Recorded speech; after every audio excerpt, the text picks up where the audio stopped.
Hey everybody, I wanted to come today and talk to you about practicing. I was inspired by a couple of my students to make this video. So, just want to give you three tips when it comes to practicing. First tip is listen to and know the song or piece that you're going to play. Okay, this is a really simple step, but it's really powerful. So, for instance, let's say I asked you to do a southern accent. I'm pretty sure most of you can probably come up with some kind of southern accent that you can, do. But if we got more specific into like, okay, we'll do a Charleston, South Carolina accent, or do an accent from someone who lives in Memphis, Tennessee. Unless you've been there and heard those accents, you would probably struggle to do that. So it's going to be the same thing with learning a piece of music.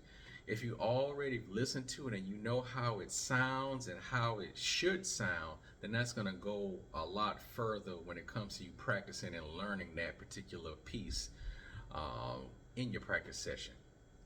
Second thing is going to be make sure that you have the right music, right sheet music, or the right tabs when it comes to learning that particular piece of music. So the student I was helping out, she was wanted to learn Blackbird. She actually had a tattoo of it on her arm. She said that was her life's dream, was to learn that particular song. So I was like, sure, we can definitely do that. That's not a problem. She said she tried it in before, but it was hard because it had these bar chords in it. So I was like, okay. So we listened to the song, and I was like, doesn't really sound like those are bar chords in there. But she was coming and playing, or said that the music was going to have her play.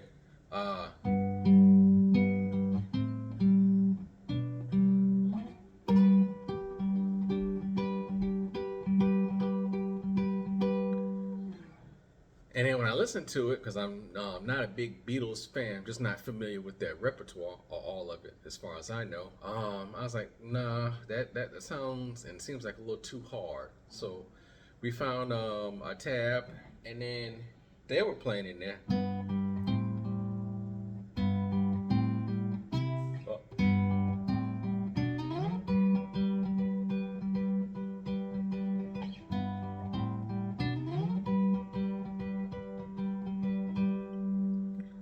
And I was like, yeah, that's more what he's playing on the actual record instead of playing those bar chords and arpeggiating those chords out of that.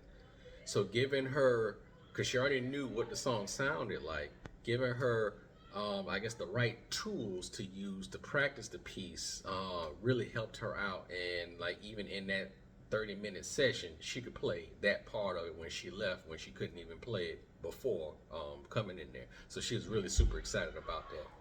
And then the third and final tip I would say would be to take it piece by piece and a little chunk at a time. Because she knew the song and she was excited, she wanted to take on like the whole A section. I was like, well, no, let's just get that first part down, and then we'll just add on it piece by piece by piece. So then when you're playing it and you're playing the new part, it'll just kind of sandwich on top of each other, and you're not struggling to remember the whole thing. Because then your hands, once they learn that first part, that can kind of go into autopilot, and then you can go to the next part of it and then piece that together. And then when you piece those two pieces, add the third piece, then the first two, same thing, are in autopilot, and then you can add that one as opposed to trying to learn the whole song or the whole A section in one chunk.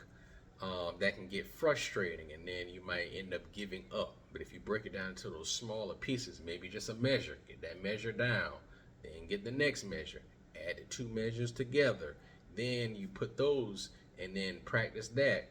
Then as you do that, you'll get better and better and better, and then it'll start to sound like music. So just wanted to share those three quick tips with you.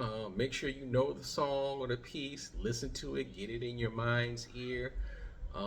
Secondly, make sure you have the right music or tab that you're looking at that best shows you how to play that particular piece of music or how the artist played it. And then thirdly, take it piece by piece, a little bit at a time, and gradually add to it. If you take those 3 steps with you into your practice session, I guarantee you, you'll have lots of results. All right, take care.